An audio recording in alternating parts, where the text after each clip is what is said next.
প্রিয় বন্ধুরা, আরও একটি ভিডিওতে আপনাদেরকে স্বাগতম। আমি অ্যাডভোকেট মোহাম্মদ আলী হোসেন, বাংলাদেশের কুমিল্লা আদালতে কর্মরত আছি। আজকে যেই বিষয়টি নিয়ে আলোচনা করব সেটা আইন কানুন সংক্রান্ত। বিষয়টা হচ্ছে যে আপনারা হয়তো জেনে থাকবেন যে ইতিমধ্যেই লিগ্যাল এইড আইনটিকে মডিফাই করা হয়েছে বা অ্যামেন্ডমেন্ট নিয়ে আসা হয়েছে। এখন কিছু কিছু মামলা বাধ্যতামূলকভাবে লিগ্যাল এইড অফিস হয়ে তারপরে আদালতে যেতে হবে। এই আইনগুলি হচ্ছে পারিবারিক আদালত আইন, বাড়ি ভাড়া নিয়ন্ত্রণ আইন, অগ্রক্রয়ের যে মামলাগুলি হয় নেট অ্যাক্ট, স্যাট অ্যাক্ট, যৌতুক নিরোধ আইন, নারী শিশু আইন ইত্যাদি। তো এই ৮টা মামলা প্রথমেই যেতে হবে।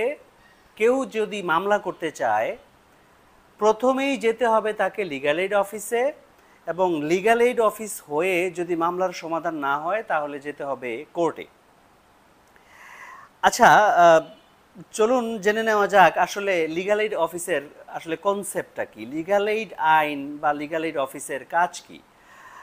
আমি একটা উন্নয়ন সংস্থায় কিছুদিন কাজ করেছিলাম এবং মূলত এই প্রজেক্টটা ছিল লিগ্যাল এইড সংক্রান্ত। তো লিগ্যাল এইডের যথেষ্ট কিছুটা অভিজ্ঞতা আমার আছে। লিগ্যাল এইড অফিস যেভাবে কাজ করে এটা হচ্ছে পুরোপুরি মেডিয়েশন নির্ভর। কেউ আসলে লিগ্যাল এইডের ওই মেডিয়েশন মানতে বাধ্য না। যখন এই লিগ্যাল এইডের কনসেপ্টটাই হলো লিগ্যাল এইড, আইনগত সহযোগিতা। তো এখন এই আইনগত সহযোগিতা আসলে কাদের জন্য তৈরি করা হয়েছিল?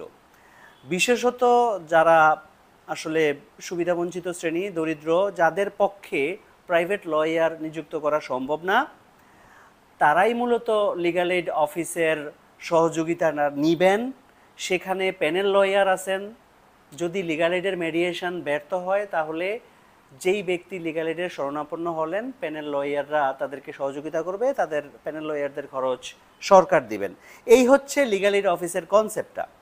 এখন এই যে মোকদ্দমাগুলি, এই মোকদ্দমাগুলির সবাই কিন্তু দরিদ্র না, দুস্থ না, বা তাদের কিন্তু টাকা পয়সার অভাব নাই। এখন তাদের টাকা পয়সার অভাব না থাকলেও তারা যদি এই মামলাগুলি করতে চায় তাদেরকে যেতে হবে লিগ্যাল এইড অফিসে। কেন ভাই? ডক্টর আসিফ নজরুল সাহেব গত কয়েকদিন আগে দেখলাম যে একটা লিগ্যাল এইড সংক্রান্ত একটা আলোচনায় উনি বলতেছে ওনার যে সাফল্যগুলি আছে এর মধ্যে বিশেষ একটা সাফল্য হচ্ছে এই অ্যামেন্ডমেন্টটা নিয়ে আসা লিগ্যাল এইড আইনে। এবং উনি সারা বাংলাদেশ থেকে স্কলারদেরকে নিয়ে উনি ওনার মন্ত্রণালয়ে কাজ করার সুযোগ দিয়েছেন। এখন মানে আমি ঠিক বুঝলাম না, মানে আসলে সারা বাংলাদেশের স্কলাররা গিয়ে বা ওনার মন্ত্রণালয় বা উনি এটা কি সাফল্য আসলে অর্জন করতে চাচ্ছেন। কারণ আপনি খেয়াল করে দেখুন, এমনিতেই মানে অনেক বিচার প্রার্থী যাদের লিগ্যাল এইড দরকার তারা লিগ্যাল এইড অফিসে আসতেছেন। তো লিগ্যাল এইড অফিসের একজন বিচারক উনি সারা জেলার 13টা 17টা উপজেলার সমস্যাগুলি শুনে উনি মেডিয়েশনের ব্যবস্থা করেন, না হলে উনি আইনজীবী প্রোভাইড করেন। এখন ওনার পক্ষে কিভাবে আসলে এইরকম মানে আরও যে স্রোত তৈরি হবে এই যে মামলাগুলির, উনি কিভাবে আসলে মেডিয়েশন করবেন এত মামলার? এটা হচ্ছে একটা পয়েন্ট। দ্বিতীয় পয়েন্ট হচ্ছে যাদের দরকার নাই তারা কেন লিগ্যাল এইড অফিসে যাবে? তারা তো লিগ্যাল এইড অফিসে যেতে চাচ্ছে না। লিগ্যাল এইড অফিস কিভাবে কাজ করে আদৌ কি ডক্টর আসিফ নজরুল সাহেব বা ওনার মন্ত্রণালয় জানে? লিগ্যাল এইড অফিসে যখন একজন বিচার প্রার্থী যায়, মানে প্র্যাকটিক্যালি আসলে কাজ না করলে এই বিষয়গুলি বোঝা কঠিন। এখন লিগ্যাল এইড অফিসে একজন ব্যক্তি যায়, ধরুন আপনি বিচার প্রার্থী হিসেবে লিগ্যাল এইড অফিসে গেলেন, লিগ্যাল এইড অফিস বিবাদীর নামে একটা নোটিশ বা সমন ইস্যু করেন, এটা 1 মাস 2 মাস 3 মাস পরে। তারপর ওই পক্ষ আসে বা আসে না, আসলে মেডিয়েশনের চেষ্টা করা হয় এক বা একাধিক দিনে। এটা একটা দীর্ঘমেয়াদী প্রসেস, কিন্তু এটা কিন্তু মানে একদিনেই শেষ না। মানে খুবই রেয়ার যে এটা যাবে আর মানে সমন দিবে, আজকে আসলো আজকেই সমন দিয়ে দিবে, কালকে চলে আসবে, কালকে মেডিয়েশন হবে। ব্যাপারটা ইটস নট লাইক দ্যাট, এটা অনেক সময় লাগে। এখন ধরুন যেই মেয়েটা যৌতুকের মামলা করতে যাচ্ছে, নারী শিশুর গয়ের মামলা করতে যাচ্ছে, সে ভাই এমনিতেই তো নির্যাতিত, তাই না? সে মামলা করতে চাচ্ছে কোর্টে, হয়তো সে তার মামলাটা থানা নিচ্ছে না, সে কোর্টে আসতে চাচ্ছে। এখন তাকে আমরা পাঠিয়ে দিলাম লিগ্যাল এইডে। লিগ্যাল এইডে পাঠানোর পরে সেই প্রক্রিয়া ব্যর্থ হইলো, তারপরে সে যাবে কোর্টে। আসলে ততদিনে কি মেয়েটার মানে বা যাদের এই আইনগুলির আওতায় আছে তাদের কি আর আসলে কোর্ট কাচারিতে থাকতে ইচ্ছা করবে? এখন আরো কিছু পয়েন্ট আছে এখানে দেখুন। আসলে আদালতে কারা আসে? বাংলাদেশে কিন্তু অনেকগুলি স্তর পার হয়ে মানুষ আদালতে আসে। আদালতে আসলে একটা মামলা সমাপ্ত হতে সময় লাগে।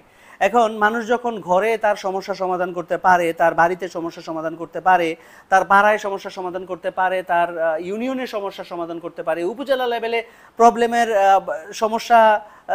সমস্যার সে সমাধান খুঁজে পায়, তার তো আর কোর্টে আসার দরকার নাই।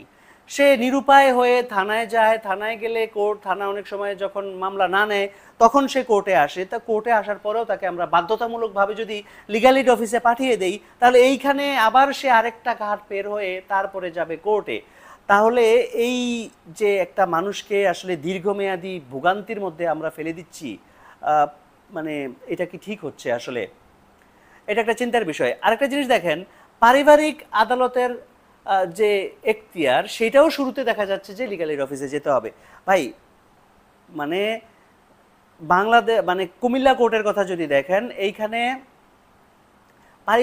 পারিবারিক আদালত অলরেডি আছে। এখন আরো পারিবারিক আদালতের মানে দায়িত্ব দেওয়া হচ্ছে,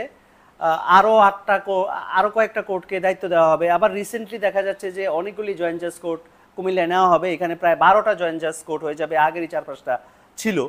তো এখন কথা হচ্ছে যে পারিবারিক আদালতের সংখ্যা বাড়ানো হলো, অলরেডি 3টা আছে, আরো কয়েকটা বাড়ানো হলো, আবার জয়েন্ট জাজ বাড়ানো হলো।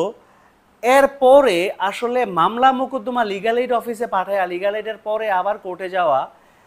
আপনারা যারা কোর্টে আছেন বা বাংলাদেশের মানুষ কোর্টের অবস্থা কিন্তু বুঝে, এইখানে কিন্তু অনেকগুলি ঘাট পার হয়ে তারপরে কিন্তু ন্যায় বিচার পাওয়া লাগে।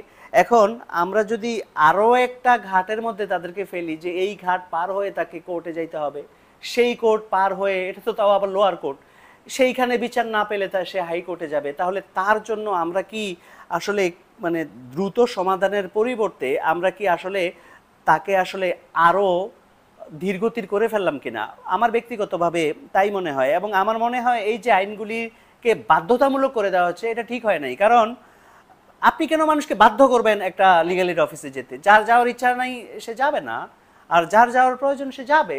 As simple is that. আপনি বললেন যে আপনার এটা বিরাট একটা সাফল্য, আপনি সারা বাংলাদেশের স্কলারদেরকে সেখানে নিয়ে গেছেন, ওয়েল ইউ ক্যান সে, কিন্তু আমরা ঠিক জানি না যে আপনি লিগ্যাল এইড অফিসারের সাথে কথা বলেছেন কিনা, আপনার মন্ত্রণালয়ে প্র্যাকটিসিং লয়ারদের সাথে কথা বলেছেন কিনা, কিংবা আসলে কতদিন লাগে লিগ্যাল এইডের একটা নোটিশ পেয়ে বিবাদীদেরকে আসতে, এই বিষয়গুলির আপনারা খোঁজখবর নিয়েছেন কিনা। এই আইনটি বাতিল করে দেওয়া উচিত বলে আমরা মনে করি। এটা ব্যক্তিগত মতামত। প্রিয় বন্ধুরা, যারা আমার এই ভিডিওটি দেখলেন, আপনাদের মতামতটা আপনারা চাইলে জানাতে পারেন। আপনাদের যদি মনে হয় যে লিগ্যাল এইড অফিস থাকা উচিত, কেন থাকা, মানে এই বাধ্যতামূলক হওয়া উচিত লিগ্যাল এইড অফিসে যাওয়া, কেন মনে হয় সেটা দয়া করে কমেন্টে দিতে পারেন।